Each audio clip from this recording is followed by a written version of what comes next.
ابھی ہمارے درمیان مسلم پرسنل لاء بورڈ کے رکن مولانا ابو طالب رحمانی صاحب موجود ہیں، جو اپنے بے باک تقریروں کے لیے، اپنی بے باک باتوں کے لیے پورے ملک میں جانے جاتے ہیں۔ ان کی پہچان، ان کی عزت صرف ان کی بے باک باتوں کے لیے ہے۔ آئیے ان سے بات کرتے ہیں مسلمانوں کے حالات پہ، ملک کے حالات میں۔ جی جی ٹی وی میں آپ کا خیر مقدم ہے۔ السلام علیکم ورحمۃ اللہ وبرکاتہ۔ بہت بہت شکریہ۔ ملک کے حالات جو ہیں، مسلمانوں کو آج ہندوستان میں اب کہاں پاتے ہیں؟ پہلا سوال تو یہ ہے۔ دیکھیے، ہر وہ انسان جہاں رہنا چاہتا ہے اس کو وہیں پایا جاتا ہے۔ جب آپ موقع کو گنوا دیتے ہیں نا، تو آپ کے پاس آپ کو رونے کی بھی اجازت نہیں ملتی ہے۔ اللہ نے ہمیں ہر آن موقع دیا ہے۔ یہ کہنا کہ اس ملک میں ہمیں موقع نہیں ملا، یہ کہنا کہ ہمیں لوگوں نے سہارا نہیں دیا، یہ بڑی ناشکری ہوگی یہ باتیں کہنے کی۔ اللہ نے ہمیں بھرپور موقع دیا۔ اگر موقع کو ہم گنوا دیتے ہیں اور پاؤں پہ پاؤں رکھ کر وقت کا انتظار کرتے ہیں تو وقت گزر جاتا ہے۔ وقت نے آج تک کسی کا انتظار نہیں کیا۔ جو وقت کے ساتھ چلا وہ کامیاب ہو گیا، اور جس نے یہ سمجھا کہ نہیں میرا باپ تو بادشاہ تھا، لہٰذا یہ سلطنت میرے حصے میں آئے گی، ایسے لوگ بے نام و نشاں ہو گئے۔ کیا یہ صرف مسلمانوں کے ساتھ نہیں ہے، دنیا کی ہر قوم کے ساتھ۔ یہ دنیا اللہ نے اسباب کے ساتھ اس دنیا کے نظام کو اسباب کے ساتھ اللہ جل شانہ نے رکھا ہے۔ یہ صرف دعاؤں سے دنیا نہیں چلتی ہے، دعاؤں کے ساتھ ساتھ تدبیر و حکمت کے ساتھ بھی چلتی ہے۔ اللہ نے مسلمانوں کو اپنی کتاب قرآن دی، اپنے حبیب حضرت محمد صلی اللہ علیہ وسلم عطا فرمایا۔ دین شریعت ہمارے سامنے رہنمائی کے لیے موجود ہے۔ اس کے باوجود اگر ہم زوال پذیر ہیں تو صرف اس کی وجہ ایک ہی ہے کہ شاید ہم کہیں نہ کہیں خاموش طریقے سے تکبر میں مبتلا ہوتے چلے جا رہے ہیں۔ کیسے سدھریں گی؟ تو یہ بات آپ نے جتنے کہی وہ بات حالات میں ہے۔ اب حالات کیسے سدھریں گے، کیا کرنا ہوگا؟ آپ نے دیگر قوم کی بات بھی کی، لیکن چونکہ آپ ایک رہنمائی کرتے ہیں ایک قوم کی، اس قوم کے حالات سدھریں گے کیسے؟ حضرت امام مالک رحمۃ اللہ علیہ سے کسی نے پوچھا تھا کہ اس امت کی اصلاح کیسے ہوگی، تو آپ نے فرمایا تھا کہ اس امت کے آخری شخص کی اصلاح اسی نہج پر ہوگی جس نہج پر اس امت کے پہلے شخص کی اصلاح ہوئی تھی، حضرت سیدنا ابو بکر صدیق رضی اللہ تعالیٰ عنہ۔ دیکھیے، تواضع، ہمبلنس، یہ بہت بڑی دولت ہے، بہت بڑی نعمت ہے، یہ بہت بڑی صفت ہے۔ ہمبلنس بہت ضروری ہے۔ یہ اس دنیا، اس جہاں کے سب سے خوبصورت پودے کا نام محبت ہے۔ محبت کے پودے زمینوں پہ نہیں، انسان کے دلوں پہ ہوا کرتے ہیں۔ دنیا کی بہت ساری قومیں ملکوں کو فتح کرنے پر اپنی زندگیوں کو گزار دی۔ دنیا کی بہت ساری قوموں کی تاریخیں ایسی ملتی ہیں جنہوں نے ملکوں کو فتح کیا، جن کو بڑی دلچسپی تھی سلطنت اختیار کرنے میں، بڑی دلچسپی تھی ملکوں کو فتح کرنے میں، بڑی دلچسپی تھی لوگوں کو غلام بنانے میں۔ اسلام کے ماننے والے مسلمانوں کو دلچسپی سلطنت و حکومت سے نہیں رہی، غلاموں کو آزاد کرنے میں رہی۔ اسلام کے ماننے والے مسلمانوں کی دلچسپی کرسیوں پہ بیٹھ کر حکومت کرنے میں نہیں رہی، بلکہ کرسیوں سے نیچے اتر کر انسانیت کی خدمت کرنے میں رہی۔ ہم یہ مان جائیں کہ اگر اللہ نے ہمیں اختیار و قوت عطا فرمائی ہے تو ہم بندوں کے خدا نہیں ہیں، ہم خدا کے بندے ہیں۔ میں دیکھ رہا ہوں کہ میری قوم میں بڑی انانیت کا مزاج آ گیا ہے، نافرمانی کا ایک مزاج آ گیا ہے۔ شاید اس طرح کی ہوا چل پڑی ہے، وبائی ہوا چل پڑی ہے، لیکن میں نا امید نہیں ہوں، میں امید ہوں، مجھے امید ہے اللہ کی ذات پہ کہ ہر ٹھوکر پہ میری امت کو ایک انقلاب میسر ہوگا، اللہ کے نبی صلی اللہ علیہ وسلم کی امت کو، ہماری قوم کو ایک انقلاب میسر آئے گا اور ہر ٹھوکر ان کو بیدار کرنے میں مفید ثابت ہوگی۔ چونکہ آپ سیاست میں تو نہیں ہیں، لیکن تعلقات اور جانکاریاں آپ کو سیاست میں ماشاء اللہ بہت زیادہ ہیں، اور سیاسی معاملے بھی مسلمان پچھڑ رہے ہیں۔ ایک پارٹی تو خیر مسلمانوں سے دوری بنائے ہوئے، دوسری پارٹیاں صرف ان کو ڈرا کے ان کے ووٹ حاصل کرنا چاہتی ہے۔ کیسے مسلمانوں کو سیاسی حقوق ملے، اس پر آپ کہیں گے کیا؟ دیکھیے، جہاں تک ڈرانے کی پولیٹیکل کانسپریسی ہے، وہ تو یہ پارٹی بھی کر رہی ہے۔ پہلے لوگ مسلمانوں کو ڈرایا کرتے تھے، اب کچھ لوگ ہمارے ہندو بھائیوں کو ڈرا رہے ہیں۔ ڈرا تو سب رہے ہیں۔ پہلے والے کہتے تھے کہ مسلمانوں ہمارے ساتھ آ جاؤ ورنہ وہ آ کے تمہیں نگل لیں گے۔ اب یہ والے کہتے ہیں کہ ہندو بھائیوں ہمارے ساتھ رہو ورنہ مسلمان تمہارا ستیہ ناش کر دیں گے۔ بڑے افسوس کی بات ہے کہ اس طرح کے پولیٹیکل انوائرمنٹ اور سیاسی فضا تیار کی گئی ہے، پولیٹیکل ایٹماسفیئر کریٹ کیا گیا ہے۔ یہ ڈر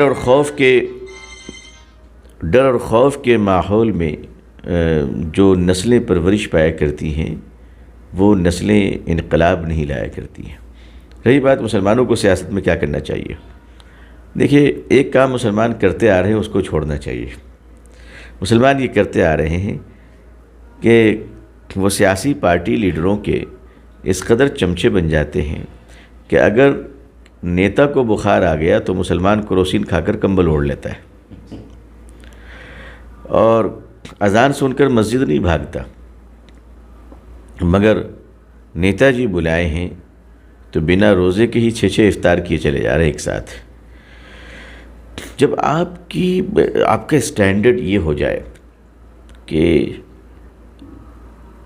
آپ کے سامنے کوئی ویژن نہ ہو، کوئی پالیسی نہ ہو، آپ کے پاس کوئی پلاننگ نہ ہو، کوئی میکینزم نہ ہو، اور چاہیے ہمارے ساروں کے پاس، آپ مجھے مسلمانوں کے ایک ادارے کا نام بتائیے جس کے پاس اپنی قوم کے لیے 5 سال کی پلاننگ ہو، ویژن ہو۔ کچھ ہے ہی نہیں ہمارے پاس، کوئی ویژن ہی نہیں ہے ہمارے پاس، تو پولیٹیکل پارٹی کو کیا پڑی ہوئی ہے آپ کے لیے کچھ کرنے کی؟ وہ جانتی ہے کہ رمضان کے مہینے میں ایک پلیٹ افطار کی پارٹی میں اگر نیتا جی عربی رومال کاندھے پہ، سر پہ ٹوپی رکھ کر مسکراتے ہوئے تشریف لے آئیں تو مسلمان تو ایسی رکوع سجدہ کرنے لگتا ہے، پلیٹ لے کے لائن میں کھڑے رہتے ہیں افطار میں۔ افطار کے بعد مغرب کی نماز پڑھنے میں کم، ان کے پیچھے دوڑنے میں زیادہ ہوتے ہیں۔ اور جو مسلمان اپنے والد مرحوم کے جنازے میں، جو نوجوان جنازے کی نماز میں ٹوپی نہیں پہنا، نیتا جی کی افطار پارٹی میں 12 ٹوپیاں لیے رہتا ہے کہ پتہ نہیں کس کو ٹوپی پہنانی پڑے۔ تو یہ جو بہت ہی لو لیول کی سٹینڈرڈ ہے، اس کو چینج کرنی پڑے گی۔ آپ ووٹ دیجئے الیکٹرول پالیٹکس میں، الیکٹرول سسٹم میں، ڈیموکریٹیکل سسٹم میں، چونکہ ہمارے دیش ایک وشال لوکتنتر ہے، اور لوکتنتر کو شکتی تنتر کے خونی پنجوں سے بچانا بھی بہت ضروری ہے۔ تو مسلمان بھائیوں کو، بہنوں کو، اور خود اپنے آپ کو بھی، مجھے بھی اپنے آپ کو یہ مشورہ ہوگا کہ ووٹ ضرور دیں، لیکن اس کے بعد اپنا کام کریں۔ جو کام آپ کو کرنا ہے وہ آپ کریں، اور آپ ترقی کریں انشاءاللہ۔ اگر آپ کسی پولیٹیکل پارٹی میں، بہت اچھا پولیٹیکل پارٹی آپ نے جوائن کیا ہے، آپ کو الیکشن لڑنا چاہیے، اللہ تعالیٰ آپ کو کامیاب کریں، جیتیں، مگر وہ جو تلوے چاٹنے والی ایک پرانی روایت ہے، اس کو جتنی جلدی چھوڑ دیں وہ ہمارے لیے اچھا ہے، کیونکہ پہلے تو ذرا تلوے دھلے دھلائے ہوا کرتے تھے، اب تلووں میں زہر لگی ہوئی ہے، اب چاٹنے والے بھی زیادہ دنوں تک بچ نہیں پا رہے ہیں۔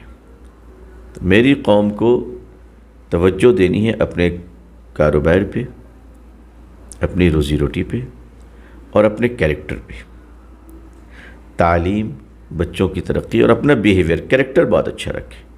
بزنس کرنا نہیں آتا مسلمانوں کو، دکان پہ ایسا بیٹھے رہتے ہیں جو بڑے لاٹ صاحب بیٹھے ہوئے ہیں، گاہک آ کر کھڑے ہوئے ہیں، بات ہی نہیں ہے، موبائل پہ چیٹنگ کر رہے ہیں، اس سے بات کر رہے ہیں، دوستوں سے بات کر رہے ہیں۔ نہیں، آپ کو سیکھنا چاہیے کہ اگر آپ کی دکان پہ کوئی گاہک آیا ہے تو آپ اٹھ کر کھڑے ہو جائیں، آپ ان کو ریسپیکٹ کریں، چاہے وہ 2 روپے کا سامان لے، آپ یہ مت کہیے کہ وہاں رکھا ہوا اٹھا لو، یہ غلط ہے۔ اس سے تجارت کی جو پروٹوکول ہے وہ ڈیمیج ہوتی ہے. یہ ہماری قوم کو نہیں معلوم. میں دیکھتا ہوں کبھی کبھی بڑے بڑے شو روم میں بیٹھے ہوئے ہماری قوم کے لوگ، لیکن سلیقہ نہیں ہے بات کرنے کی، گفتگو کی تمیز نہیں ہے ان کے اندر. اللہ نے دولت دے دی ہے تو تواضع آنے کے بجائے، جھکنے کے بجائے گھمنڈ آ گئی ہے، تکبر آ گئی ہے. اچھا جب پیسے آتے ہیں مسلمانوں کے پاس تو سب سے پہلا کام اس کا، یہ اپنے بھائی کا دشمن بن جاتا ہے، یہ اپنے برادری کا دشمن بن جاتا ہے. تو اور سمجھتا ہے یہ کہ کچھ تو ان کے دروازوں پہ 6 بار علماء حضرات نے چندے کے لیے جا کر بھی ان کا دماغ آسمان پہ پہنچا دیا کہ آپ کے بغیر جیسے دین کا کام نہیں چلنے والا. تو ان کو لگتا ہے کہ صاحب دین کی کشتی کو تو ہم ہی چلا رہے ہیں، اگر ہم چندہ نہ دیں تو یہ بھوکے مر جائیں. اس قسم کی جو سوچ فکر ہے، یہ بہت ساری سوچ و فکر جمع ہو گئی ہے جس نے اس قوم کو سڑا دیا ہے. سیاسی پارٹیاں ان کو ویٹ لیس سمجھتی ہیں، ان کی کوئی توجہ ان پر ہے نہیں. آپ کو اپنے آپ کو ری جنریٹ کرنا پڑے گا، ری یونائٹیڈ کرنا پڑے گا، اور ہم سب کو ہمارے جو ادارے ہیں ان کو موڈیفائی کرنے کی ضرورت ہے. ان میں صلاحیتیں کیوں نہیں ہو رہی، اس کو دیکھنے کی ضرورت ہے. اسکول بنا دینا، مدرسہ بنا دینا، یقیناً اسکول کا بنانا، مدرسوں کا بنانا، یقیناً اس سے بڑی محنت کے بعد یہ چیزیں بنتی ہیں. آسان نہیں بنانا، لیکن اس سے کوالٹی پروڈکٹ کیوں نہیں ہو رہا ہے، پروڈکشن ہماری وہ ویل کوالٹی کیوں نہیں ہے. اس کو ذرا دیکھنے کی ضرورت ہے کہ اچھی چیزیں کیوں نہیں تیار ہو رہی ہے. ہمارے مدرسوں سے اچھے علماء، رجال سازی ہو، اور اللہ سے ڈرنے والے لوگ ہوں. اسکول اور کالجوں سے بھی ایماندار مسلمان تیار ہوں. تو یہ جو 75 سال ہمارا رہا نا، کام کرنے کے بعد بھی ہم بگ زیرو ہو گئے. ایسا نہیں کہ مسلمان بالکل بے حس ہیں. ہمارے یہاں ایک طبقہ ایسا ہے مسلمانوں میں جو دن رات فکر مند ہے اپنی قوم کے لیے، دن رات فکر مند ہے. اللہ ان کو جزائے خیر عطا فرمائے. ان میں صرف علماء نہیں، ایسا نہیں کہ قوم کی فکر علماء ہی کر رہے ہیں، نہیں، ڈاکٹر، انجینئر، پروفیسر، پترکار، آپ جیسے بھائی بندو جو چائے کی دکانوں میں بیٹھے ہوئے ہیں، دیکھ کے لگتا نہیں ہے کہ بیچارے صحیح سے مسلمان ہیں کہ نہیں. ان کے اندر بھی فکر ہے قوم و ملت کی. میں جب بات کرتا ہوں، تبادلہ خیال کرتا ہوں، تو مجھے اس کا اندازہ ہوتا ہے. ایسا نہیں کہ ہم اکیلے فکر کر رہے ہیں، بلکہ خیر میں تو آپ لوگوں سے سیکھتا رہتا ہوں کہ کیسے کام کرنا چاہیے. تو دلوں کو جوڑیں اور اپنے بیہیویئر اور کریکٹر کو ٹھیک کریں. خاص طور پہ دیکھیے ہماری قوم کے نوجوان لڑکے، باپ کے پاس پیسے آ گئے، باپ نے بائک دلا دی، تو بائک کی چابی دیتے وقت نا باپ کو یہ بھی کہنا چاہیے کہ بیٹا جب سڑک پر چلنا تو اس طرح چلنا کہ دیکھنے والے یہ سمجھ جائیں کہ کسی اچھے بھلے انسان کا نیک شہزادہ جا رہا ہے، وہ یہ نہ سمجھے کسی حرام خور باپ کی نالائق اولاد جا رہی ہے. نیریٹو اس طرح سے بنتی ہے، امیج بنتی ہے. ایک ایک قطرے سے سمندر تیار ہوتا ہے. پوری قوم کو اپنے عادت و لچھن کو ٹھیک کرنے ہوں گے، زبان ٹھیک کرنی ہوگی. یہ جو ریئیکشن کرتا ہے امیڈیٹلی، کہیں کوئی بات ہوئی آستین چڑھا لیا، ایسے لوگ آگے نہیں بڑھا کرتے، جھکنے والے بڑھا کرتے ہیں. قرآن کریم نے کہا وَعِبَادُ الرَّحْمَنِ الَّذِينَ يَمْشُونَ عَلَى الْأَرْضِ هَوْنًا. رحمان کے بندے وہ ہیں جو زمین پر جھک کر چلتے ہیں، جو اطمینان سے چلتے ہیں، فروتینی کے ساتھ چلتے ہیں. مسلمانوں کا مزاج جو اکڑنے کا ہو گیا ہے، اور ایک نیتا کے پیچھے یہ رہ کر اپنے آپ کو پتہ نہیں کیا سمجھ جاتے ہیں. اللہ جانے، حالانکہ کوئی حیثیت نہیں ان کی، لیکن وہ سمجھتے کہ صاحب میری بہت بڑی حیثیت ہے، میں فلاں کے ساتھ رہتا ہوں.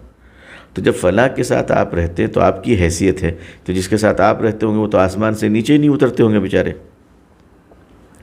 تو تمام چیزیں، کوئی ایک مسئلہ نہیں ہے، بہت ساری سچویشن کو ٹھیک کرنا ہے، اور ایک آدمی سے نہیں بلکہ ہماری قوم کے بچے کو اس مہم میں لگنا پڑے گا کہ ہم سب اپنے آپ کو ٹھیک کریں کہ ہمارا معاشرہ، ہمارا سماج، ہماری سوسائٹی سچا ہو جائے. اس کی شروعات تو ہونی چاہیے. کون کرے گا شروعات؟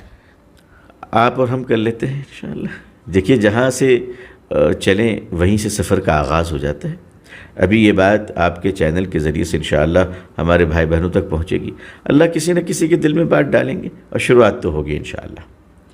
آخر میں ایک سوال جو ہے، دہیج اس قوم میں بڑھ چکا ہے، شادیوں میں جو حالات پیدا ہوئے اس پر آخری بول دیے اور درشکوں کو بتا دیں کہ ہم نے جو پہلے کہا تھا کہ دین کے طریقے سے انہوں نے دنیا بتا دیا، اور جو میرے ملک کے بھائی سنیں گے، جو غیر مسلم بھائی سنیں گے، ان کو بھی ان کی تقریر کو سننا چاہیے، ان کی باتوں کو سننا چاہیے۔ انہوں نے دین کو بتایا، اور دین کے بدلے میں دین کس طرح دنیا قائم کر رہی ہے یہ بھی انہوں نے بتایا۔ اب میں آخری سوال ان سے لوں گا، چونکہ ایک بہت خراب ماحول بڑھ گیا ہے، دہیز کے معاملات بڑھ گئے، مسلمانوں میں بڑھ گئے، دوسری جگہ بھی بڑھے ہیں، پوری بیٹیاں کرا رہی ہے، ان بیٹیوں کے دہیز سے کیسے نجات ملے، ان سے جانیں گے، اس کے بعد ہم لوگ یہیں اپنی بات ختم کریں گے۔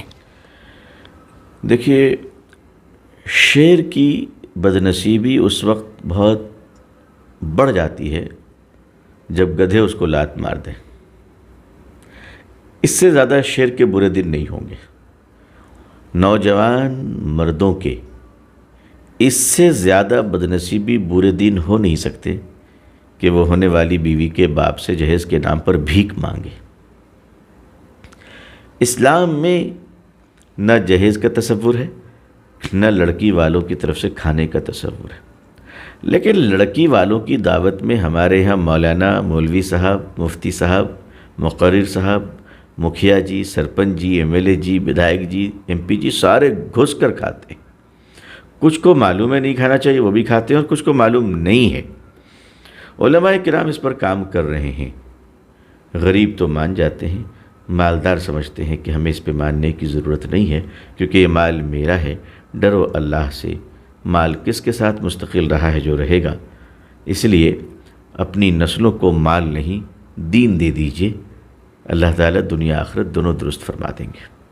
یہ تھے مولانا ابوطالب رحمانی صاحب، جو رکن ہیں مسلم پرسنل لاء بورڈ کے، اور ان کی بے باک تقریریں اب سنتے ہیں، آج بھی آپ جو سنے ہوں گے، یقینی طور پر آپ کے اندر کچھ نہ کچھ روحانی تازگی آئے گی۔